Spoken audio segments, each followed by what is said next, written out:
지난 한 주간 동안 고난 주간이었습니다. 오늘은 예수님께서 다시 사신 것을 기념하는 부활주일입니다. 그런데 지난 한 주 대한민국도 참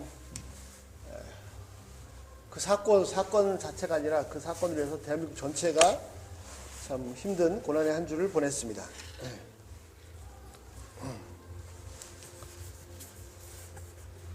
자, 몇 가지 소개하겠습니다. 이거는 페이스북에 올라온 건데요. 물론 그렇죠. 어떤 내용이냐면, 자, 저희 아버지가 진도로 출발했습니다. 문자 하나 남기고 저희 아버지가 진도로 출발했습니다. 저도 아버지 뒤따라 출발합니다. 한 명의 아이라도 구해 오겠습니다. 저희 아빠 모두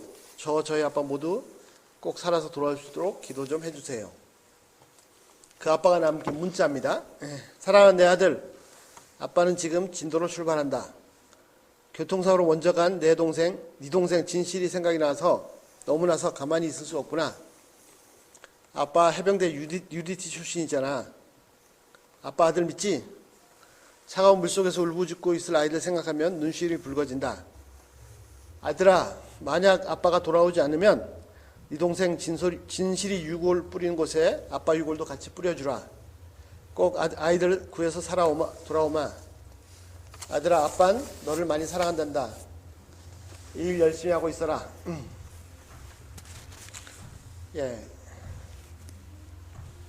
연합뉴스입니다. 16일 오전 전남 진도군 조도면 해역에서 침몰한 여객선에서 침몰 직전까지 탑승객 20여 명을 구하고 마지막으로 탈출한 김홍경 씨 58세는 더 많은 생명을 구하지 못한 자책감에 긴 한숨만 쏟아냈다. 김 씨는 여객선 2층에 탑승했는데 오전 8시 40분께 배가 심하게 흔들리더니 불과 몇 분 만에 직각으로 기울어지며 학생들이 중심을 잃고 사방으로 넘어졌고 선실에 물이 차오 올라왔다고 사고 당시를 설명했다. 김 씨는 정신없던 와중이지만 2층으로 승객을 끌어올리면 구조를 할 수 있다고 판단. 학생들을 먼저 구하자고 외쳤다. 주변에 있던 젊은 사람들 몇 명이 합세 주변에 있는 커튼을 뜯어 길이 10m가량으로 이었다. 커튼이 모자라자 소방호수로 이어 구명줄을 만들었다.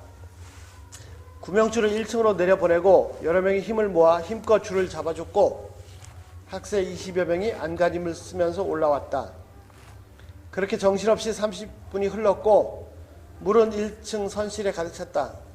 더 많은 학생을 구하고 싶었지만 배는 이미 직각으로 기울어져 선체 후미는 물에 잠긴 채 선수만 겨우 남았다. 주변 사람들이 선수 쪽으로 달렸다. 마지막 남은 김 씨는 물에 휩쓸리면서도 후미 쪽에서 물속에 있던 한 학생을 구하고 자신은 선수 쪽에 접근한 어선에 의해 겨우 구조됐다. 김 씨는 선실에 남아있는 승객을 떠올리며 더 많은 사람을 구하지 못해 가슴이 미어진다고 고개를 떨어뜨렸다. 다른 뉴스입니다. 너희들도 다 구하고 나도 따라가겠다.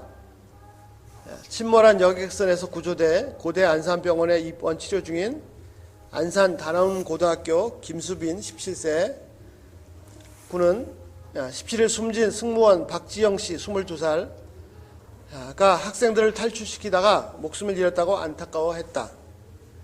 가벼운 타박상을 입은 김 씨는 배가 기울면서 3층에서 난간을 붙잡고 있었는데 승무원 누나가 뛰어내리라고 해 바다에 뛰어내려 목숨을 구했다고 당시 상황을 설명했다. 이어 당시 10여 명이 함께 있었는데 구명조끼가 모자라자 승무원 누나가 학생들에게 조끼를 양보했다며 승무원 덕분에 함께 있던 친구들은 모두 구조됐다고 말했다. 김 군이 박 씨에게 누나는 왜 구명조끼를 입지 않느냐고 묻자 박 씨는 너희들 다 구하고 나도 따라가겠다. 바다로 우선 뛰어내리라고 한 뒤 싸늘한 죽음으로 발견됐다. 하지만 김 군은 사고 당시 경황이 없어서 정확한 사고 상황이 기억나지 않는다고 전했다. 김 군은 친구들이 제발 살아서 다시 만나길 기도한다며 울먹였다. 또 다른 뉴스입니다. 여느 날처럼 평온한 아침이었다. 낚싯배 명인 스타호 선장 박역섭씨 56세 16일 새벽 조업을 마치고 귀향 준비를 하고 있었다. 차가운 바닷바람에 따뜻한 아침밥을 생각이 간절하던 때 날카로운 무선 신호가 박 선장의 귀를 날아들었다. 수협 목포 어업통신국이 오전 9시 30분에 송신한 긴급 구조 요청 신호였다. 병풍도 북쪽 1.5마일 해상에서 여객선 세월호가 침몰 중이라는 사실을 확인한 박 선장은 바로 뱃머리를 병풍도 쪽으로 돌렸다. 오전 10시 30분께 사고 현장에 도착한 박 선장은 탄식이 저절로 흘러나왔다. 국내 최대 여객선 세월호는 이미 심하게 기울어 침몰하기 직전이었다. 잠시 망연자실했던 박 선장은 곧 마음을 고쳐먹고 해경과 함께 구조 작업에 참여했다. 박 선장은 명인스타호를 세월호 바로 옆으로 몰아 바다에 뛰어내린 승객 27명을 배에 태웠다. 구조된 승객들은 바닷물에 흠뻑 젖은 채 추위와 공포에 떨고 있었다. 그분들 심정은 제가 잘 압니다. 배가 침몰하면 이렇게 죽는구나 하는 생각밖에 안 들어요. 바다가 얼마나 무서운지 아는 뱃사람이라면 만사를 제쳐놓고 달려갈 수밖에 없습니다. 섬에서 태어나 평생 바다 일을 하며 살아온 박 선장은 수차례 어선 침몰 사고를 겪었다. 저도 침몰 사고 피해자입니다. 제가 젊었을 때는 지금처럼 좋은 배가 없었어요. 나무배 타고 바다일 하다 보면 침몰도 몇 번 겪었습니다. 떠올리기도 싫은 기억이지만 그땐 정말 죽었구나 하는 생각만 들었습니다. 명인스타호에 구조된 승객은 다양했다. 연세 지긋한 관광객도 있었고 남녀 고교생도 있었다. 어느 누구도 말문을 여는 사람 없었다. 추위와 공포에 지쳐 울음을 터뜨릴 힘조차 잃어버린 듯했다. 도저히 말을 걸 수 없었습니다. 모두 넋이 나간 표정이었고 몸을 가눌 힘조차 없어 보였습니다. 제가 할 수 있는 일은 이분들을 최대한 빨리 항구로 옮기는 것뿐이었습니다. 박 선장은 27명의 조난객을 태운 채 전속력으로 내달려 1시간여 만에 진도 팽목항에 도착했다. 무태 발을 내디디고서야 세월호 승객들은 울음을 터뜨렸고 박 선장은 안도의 한숨을 내쉬었다. 17일 오전 통화한 박 선장은 이날도 세월호가 침몰한 현상에 나가 있었다. 실종자가 발견되면 손을 보탤 일이 있을까 해서 라고 했다. 아직도 200여 명이 넘는 사람이 갇혀 있다고 합니다. 생존자가 있으면 얼마나 무서울까요? 기적이 일어났으면 좋겠습니다. 박 선장 명인스타호 외에도 사고 당일 구조작업에 참여하기 위해 달려온 어선은 20여 척에 이른다. 이들의 해경과 함께 바다에 뛰어든 승객 50여 명을 구조했다. 생계를 중단하고 달려온 어선들 덕에 그나마 인명피해가 줄어든 것이다. 또 다른 뉴스입니다. 생업을 마치고 제쳐놓고 구조작업에 나선 민간 어선들이 60여 명의 소중한 생명을 구했다. 지난 16일 9시 30분 파출소로부터 사고 소식을 들은 박종득 진도 조도면장은 이 내용을 강 어촌계장에게 전파했다. 맹골 근처 여객선 침몰 중 학생 500명의 승성, 긴급 구조 요청. 이란 메시지를 받은 어촌계장들은 어민들에게 이 내용을 알렸다. 수협 목포 어업정보통신국도 메시지를 전파하는 데 동참했다. 이른 새벽부터 일터를 나섰던 진도 조도면 관매도와 대마도 등 섬 주민들은 너나 할 것 없이 전속력으로 사고 현장을 향했다. 이렇게 출동한 어선은 40여 척, 어민은 100여 명에 달한다. 진도, 조도, 관매도, 대마도에서 어선은 물론 어업지도선, 행정선 등 바다에 띄우신 배는 대부분 투입됐다. 5톤 미만의 소형 어선들은 기울어진 세월호에 배를 대 구명조끼를 입은 학생들의 양쪽 어깨 축지를 올려 배에 실었다. 인근에 대기 중인 행정선 등에 옮겨 싣고 안전하게 무트로 이동시켰다. 이들을 구조하는 학생들은 60여 명에 달했다. 사고 소식을 접하고 현장에 달려온 어민들의 도움이 없었으면 피해자는 훨씬 늘어날 뻔했다. 구조된 정모양은 16살 쿵소리 나더니 갑자기 배가 불기 시작했고 휘청휘청하다가 넘어지고서 겨우 구명조끼를 입었다면서 바다에 빠져 둥둥 떠있는데 아저씨들 구해줬다. 지금이라도 감사 인사를 하고 싶다고 고마움을 전했다. 구조된 학생 47명을 실어 나른 247톤급 조도 고속 페리호 김준영 38세 선장은 1분 1초가 급한 상황이어서 아이들의 목숨을 구해 정말 다행이라면서 하지만 그 추운 물속에 있는 아이들 생각하면 이라며 끝내 말을 잊지 못했다. 진도 어민들은 사고 이틀째인 17일에도 인명구조를 위해 일손을 놓고 현장을 떠났다. 또 다른 뉴스입니다. 자, 남학생들이 어머니 먼저 나가시라면서 구명조끼를 던져주더라고요. 그 학생들이 지금 어떻게 되는지 몰라 안타깝습니다. 인천 용류초등학교 동창생 16명과 환갑 기념 여행길에 올랐다가 여객선 침몰 사고를 당한 심창화씨 60세 여자는 안산 단원고 남학생들의 도움이 없었으면 끔찍했을 상황을 떠올리며 목소리를 떨었다. 심씨는 17일 멀미가 나서 4층 바깥에 있었는데 배가 쏠리면서 다리를 다쳤다며 내가 못 움직이니까 일렬로 서 있던 남학생들이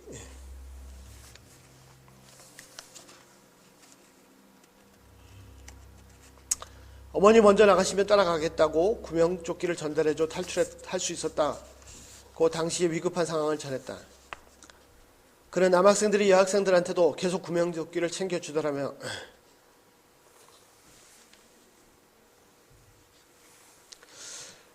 그런데 지금 그 남학생들이 보이지 않는다고 가슴 아파했다. 심씨는 사고로 다리 타박상 등을 부상을 입어 해남 오리병원에서 치료받다가 이날 인천 인하대병원으로 이송됐다. 한 남성 생존자 김모씨 인천 거주는 남학생 한 명이 계속 뛰어다니면서 여학생들 구명조끼를 챙겨주더라며 그러다 이 남학생이 뭔가 깔려 다쳐서 여학생들이 구해주려고 계속 노력했는데 잘 안 되는 것 같다. 남학생이 부상 타서 어떻게 되는지 모르겠다고 안타까워했다. 사망자로 확인된 단원고등학교 정차웅 군도 자신이 입고 있던 구명조끼를 벗어 친구들에게 건넸고 또 다른 친구들 구하기 위해서 몸을 던졌던 걸로 전했다. 검도 3단 유단자인 정구는 덩치가 커 웅이라는 별명으로 불렸으며 수업 태도가 바르고 착한 학생이었다고 알려지고 있다.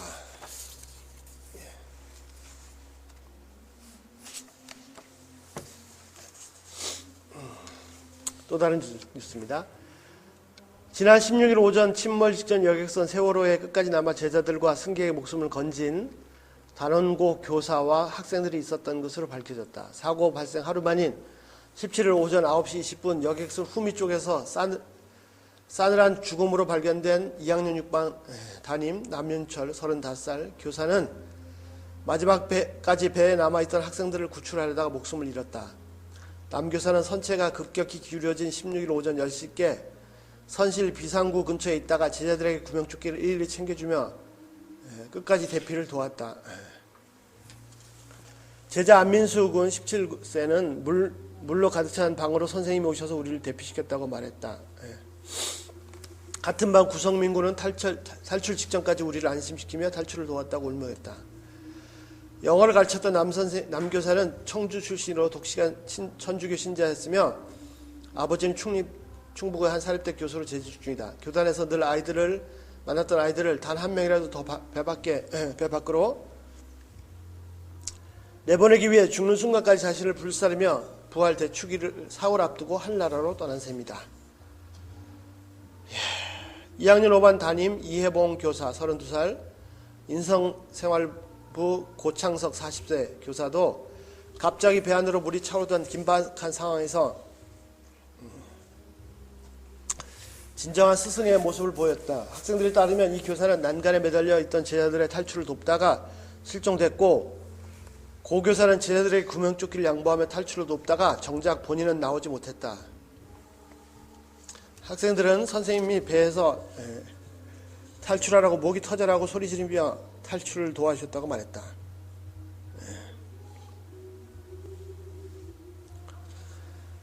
살신성인의 참스승으로부터 교육받은 제자 역시 위기 속에서 달랐다. 2학년 6반 박호진 군 17세는 선생님의 가르침을 성실히 수행해 6살짜리 꼬마 권지연 양이 목숨을 살리는데 결정적인 역할을 했다. 지난 16일 오전 세월호가 갑자기 울며 아비규환의 상태에 빠졌을 때 박군은 여학생들의 탈출을 양보한 뒤 갑판 뒤에 혼란에 남아있던 권양을 구조했다. 박군은 구명보트에 오른 순간 물에 흠뻑 젖은 채 갑판 위에서 울부짖는 꼬마 한 명을 발견하자 지체 없이 꼬마를 들쳐안고 구명보트에 뛰어올랐다. 박군은 아기가 물에 흠뻑 젖은 채 울고 있기에 아무 생각 없이 안고 구명보트에 뛰어내렸다며 섬에 도착해서 구조대원들의 품에 안고 있다는 아이를 건넸다고 말했다.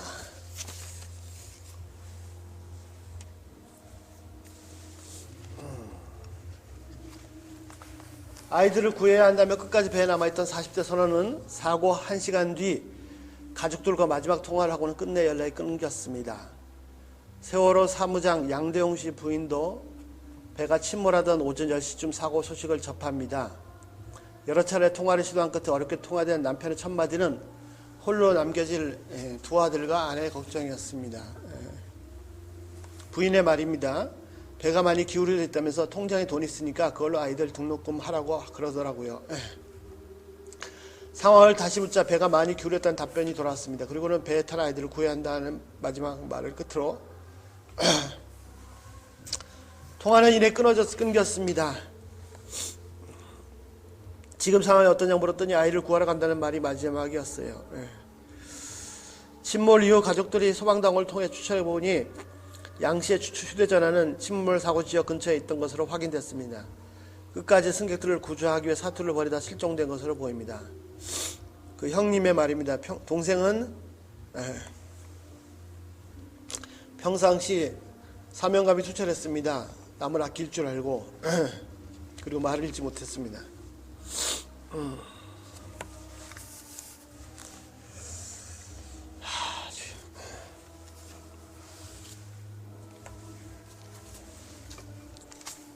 단원고 2학년 김주아 양 17세 이번 수학여행을 떠나기 전 엄마 생일을 맞아 깜짝 생일 선물 준비를 했습니다. 곱게 쓴 편지와 함께 평소 엄마가 좋아하는 과자를 가방 속에 몰래 넣어뒀다. 김양은 2장 편지에 아이고 건강에 안 좋으니 과자는 조금만 먹어. 사랑한다고 말 못해서 미안해라고 적었다. 그리고 배가 출항하기 직전에 엄마에게 사랑해라는 문자 메시지를 다시 남겼다. 이것이 딸이 엄마에게 남긴 마지막 말이었다. 딸은 침몰한 세월호 속에서 탈출하다가 살려달라고 울부짖는 친구들을 구하기 위해 악몽 같은 배 속으로 뛰어 들어갔다. 그리고 돌아오지 못했다. 18일 안산시 사랑의 병원의 장례식장 특실에서 만난 김양의 어머니는 통곡하고 있었다.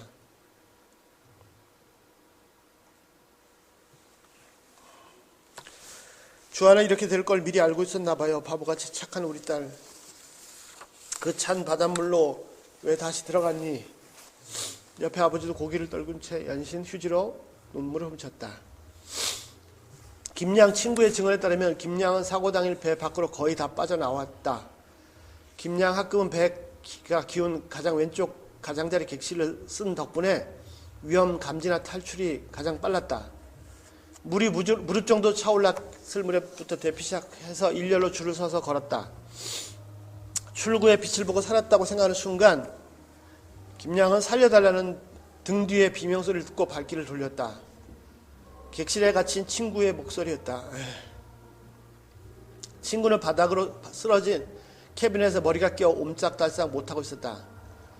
앞서가던 또 다른 친구가 위험해 어딜 가라고 붙잡았지만 김양은 단번에 그 손을 뿌리치곤 뒤도 돌아보지 않고 객실을 향했다. 배가 기울고 물도 허리까지 차올라 난간을 붙잡아도 물살에 몸이 휘철거릴 진경이었다. 김양 끝내 나오지 못했다. 김양 속한 2학년 1반은 정원 37명 가운데 20명이 구조됐다.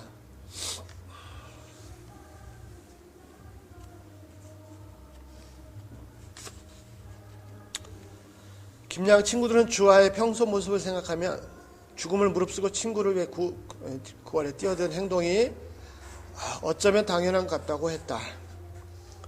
딸 바보였다는 김양의 아버지는 우리 딸은 학생증이 든 지갑을 양손에 꼭 쥔 채로 발견됐다면서 우리가 자기를 찾느라 헤맬까봐 그런 것 같다고 했다.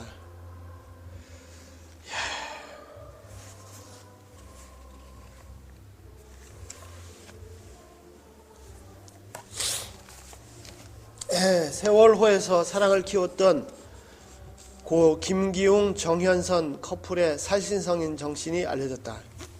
두 사람은 배의 승무원입니다. 그러니까 연애하던. 두 사람은 배가 침몰하는 마지막 순간에도 탈출하지 않고 승객 구조를 위해 오히려 배 안으로 들어간 것으로 밝혀졌다. 19일 오후 정씨 커플의 그 여자분 빈소가 차려진 인하대학 장례식장에는 40대로 보이는 한 남성이 정씨의 영정 앞에서 오열하고 있었다.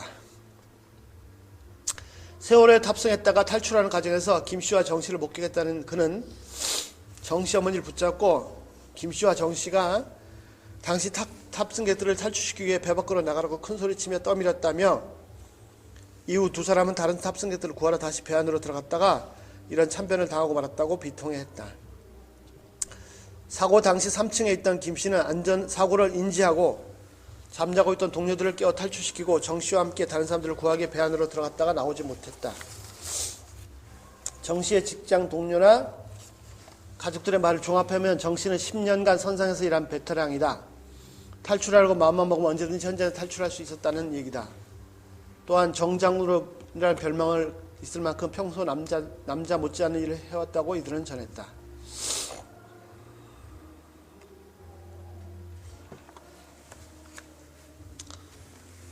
신문, 텔레비, 인터넷 등 뉴스가 온통 부정적인 기사로 도배를 했습니다. 누가 뭐 선장이 어쨌느니 뭐가 어쨌느니 초기 대학이 늦었느니 이 사고로 인해서 그동안 잘못을 한 사람들을 모조리 다 잡아내려는 것 같습니다. 심지어는 이 와중에 실종자 가족들을 대상으로 사기치는 사기꾼까지 있다고 합니다. 그러나 지금 말씀 나눈 것처럼 숨은 영웅들이 우리들에게는 너무나 많습니다. 지금은 세월호 구조 작업이 진행 중입니다. 인터넷에 영국 수송선 버큰헤드 침몰 사건 당시 일화가 조용히 퍼져나가고 있습니다. 이 사건에서 여자와 아이들 먼저 woman and children first라는 말이 유래되었다고 합니다. 부족한 구명정에 여자와 아이들을 살리고 군인들은 부동자세로 배와 함께 수장되었다고 합니다.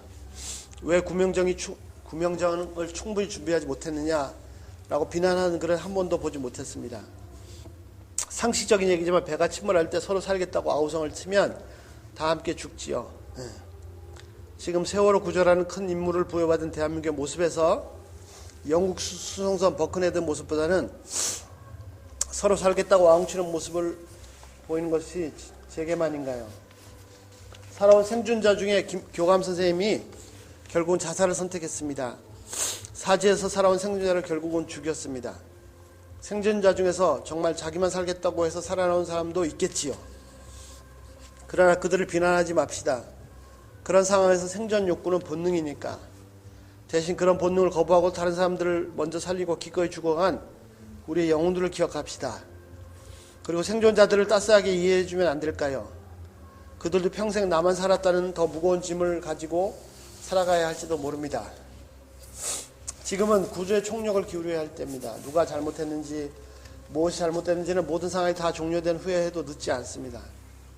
아니 그때는 반드시 해야 합니다. 그래서 철저하게 파헤쳐서 다시 이런 일이 생기지 않도록 대비해야 합니다. 부끄러운 얘기지만 이렇게 난리를 피다가도 전혀 교훈을 얻지 못하고 대비하지 않아서 또 당할 수도 있겠죠. 지금은 누구를 비난하고 무엇이 잘못된지를 가려내는 것을 조금 뒤로 미루면 안 될까요? 지금은 비난 대신에 구조의 총력을 기울이고 모든 마음과 모든 입을 다 모아서 구조에 관계된 분들에게 조금이라도 마음으로라도 힘을 실어줘야 할 때입니다. 그 중에는 정말 목숨 걸고 구조에 뛰어든 또 다른 영웅들도 있습니다. 구조된 분들 마음으로라도 그분들의 발목을 잡지 말고 백지장을 함께 맞드는 힘이라도 실어줍시다. 또 부끄러운 얘기 하겠습니다.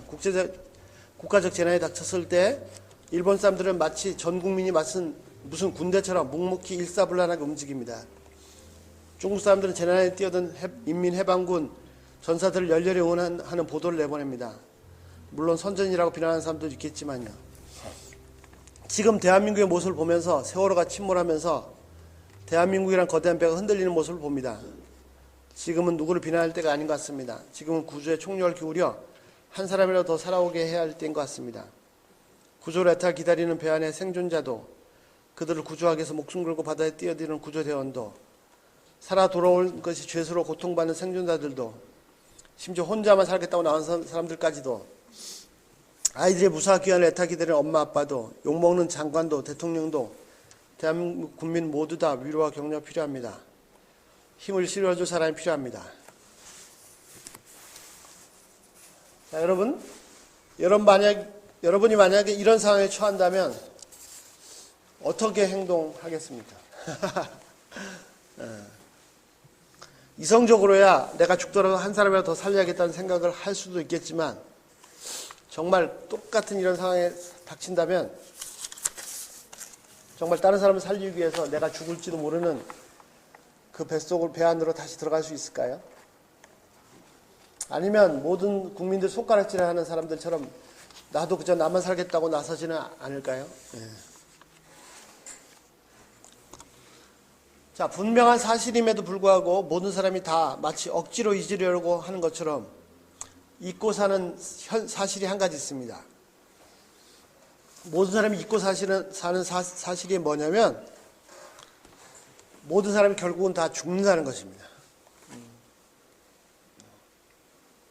어린애든 할아버지든 건강한 사람이든 노약한 사람이든 다 죽는다는 것입니다. 이런 위기 상황에서 살아났다고 하더라도 결국은 다 죽습니다. 성경에도 보면 엘리사가 죽은 아이를 살려냈지만 그 아이도 결국 죽었어요. 물론 나이 먹어 죽었겠죠.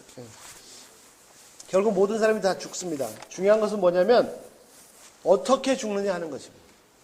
평범한 죽음도 있고, 비굴한 죽음도 있고, 영웅적인 죽음도 있고, 희생적인 죽음도 있습니다. 정말 다양한 죽음이 있습니다. 중요한 것은 내가 무조건 살겠다가 아니라 다 죽는데, 중요한 것은 어떻게 죽느냐 하는 것입니다. 자, 오늘 본문 말씀 보시면 고린도전서 15장 31절에서 사도 바울은 말합니다. 고린도 형제들이 자랑할 것을 확신하면서 그는 뭐라고 말합니까? 나는 날마다 죽노다 고 말합니다. 날마다 자기를 부인한다는 말이 아니고 진짜로 날마다 죽는 삶을 살았다고요. 그렇게 날마다 죽다가 결국은 순교했습니다. 고린도후서 11장에 보시면 이런 말이 있습니다. 내가 수고를 넘치도록 하고 옥에 갇히기도 더 많이 하고 수없이 맞고 여러 번 죽을 뻔하였으니 유대인들에게 40에서 하나 감한매를 5번 맞았으며 3번 태장으로 맞고 1번 돌에 맞고 3번 파선하여 일주야를 깊은 바다에서 지냈으며, 바울은 파선한 뱃속에서 일주일 동안 3번을 그렇게 했어요. 여러 번 여행해서 강도의 위험과 동족의 위험과 이방인의 위험과 신의 위험과 광야의 위험과 바다의 위험과 거짓 형제의 위험을 당하고 수고하고 애쓰고 여러 번 자지 못하고 줄이며 목마르고 여러 번 굶고 춥고 헐벗어노라. 그는 실제로 항상 죽음 가까이 살았습니다. 아니, 예수님과 복음을 위해서 적극적으로 죽음에 뛰어들었습니다. 나는 날마다 죽노라. 스스로 막 죽음 속으로 뛰어들었어요. 자, 바울의 이런 용기는 어디서 나온 것입니까? 어떻게 나는 매일 죽으려고 막 이렇게 그렇게 살 수가 있죠? 바로 부활에 대한 확신, 새로운 소망이, 생명에 대한 소망이 가득했기 때문입니다. 영혼에 대한 확신이 있었기 때문에 이 세상에서 열심히 충성하다가 정말 영웅적으로 잘 죽을 수 있습니다. 여러분, 당장 죽어도 천국에 갈 확신이 있습니까? 어떠세요? 확신 있어요? 네? 세라.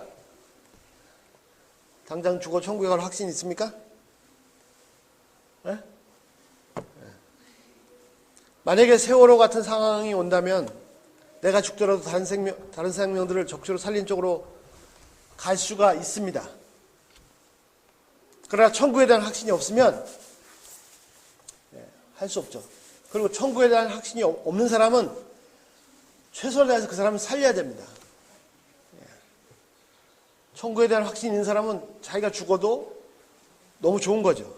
그러나 천국에 대한 확신이 없는 사람은 그 사람 무조건 살려야 돼요. 왜? 조금이라도 더 오래 살아서 그래야 복음을 듣고 천국에 갈 가능성이 더 주어지기 때문입니다. 그러나 천국에서 소망이 가득한 사람은 자신은 죽더라도 가능한 다른 사람을 살린 쪽으로 가야 합니다. 다시 바울의 고백입니다. 빌립보서 1장 23절 내가 그 둘 사이에 끼었으니 차라리 세상을 떠나서 그리스도와 함께 있는 것이 훨씬 좋은 일이라. 그렇게 하고 싶으나 내가 육신으로 있는 것이 너희를 위하여 유익하리라. 그의 소원은 지금이라도 죽어서 예수님께 가는 것입니다. 그러나 자신을 필요한 사람들이 있기 때문에 남아있는 것도 유익하다라고 고백합니다. 자, 이런 상황에서는 죽음은 더 이상 아무 힘을 쓰지 못합니다. 죽음이 공포의 대상이 아닙니다. 죽음이 정복되었습니다. 예수 그리스도의 부활로 말미암아 부활의 소망을 가진 사람, 천국의 소망을 가진 사람은 더 이상 죽음이 위협이 되지 못합니다. 왜냐하면 이미 죽음을 죽이시고 승리하신 예수님 때문에 우리도 죽음을 정복한 사람이기 때문입니다. 잘 사는 것 중요합니다. 열심히 충성하며 사는 것 정말 중요합니다. 더더욱 중요한 것은 어떻게 죽느냐, 어떻게 잘 죽느냐 하는 것입니다. 바울같이 죽음을 정복한 그리스도인들은 세상이 감당할 수가 없습니다. 죽음을 정복한 사람들은 이 세상이 어떻게 그 사람을 위협할 수가 없습니다. 이 세상도 이게 승리한 거죠. 이것이 진짜 그리스도인의 모습입니다. 우리가 이렇게 할 수 있는 이유는 뭐냐면 예수님께서 죽음을 이미 정복하셨기 때문입니다. 자, 오해하지 마시기 바랍니다. 세월호에서 영웅적으로 죽어간 사람들은 다 거듭난 사람들이고 살아남은 사람은 크리스찬이 아닐 것이다, 이런 말이 아닙니다. 죽었냐 살았냐 부활신앙과 관계없습니다. 객관적인 얘기를 하고 있는 겁니다. 자, 그럼에도 불구하고 우리에게 모든 사람에게 현재 살아있는 모든 개개인에 꼭 필요한 복음이 있다면 그것은 바로 예수님의 고난과 부활의 복음입니다. 내가 먼저 이 부활의 복음을 소유하고 이 세상에서 바울처럼 죽음을 정복한 삶을 살아야 됩니다. 그리고 이 세상을 정복한 삶을 살아야 됩니다. 조금이라도 돈이 없으면 막 벌벌벌벌 내가 망할까봐, 죽을까봐 조금이라도 성적이 안 나오면 벌벌벌벌. 자, 죽음을 정복한 삶을 살아야 됩니다.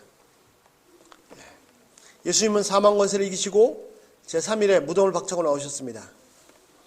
이 땅에 목숨을 걸고 사는 사람은 생명은커녕 1센트도 양보할 수가 없습니다. 이 세상의 소망을 가진 사람은.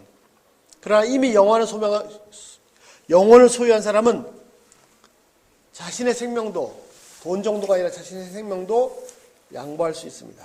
왜냐하면 부활하신 예수님으로 말미암아 부활의 생명의 산 소망을 가졌기 때문입니다.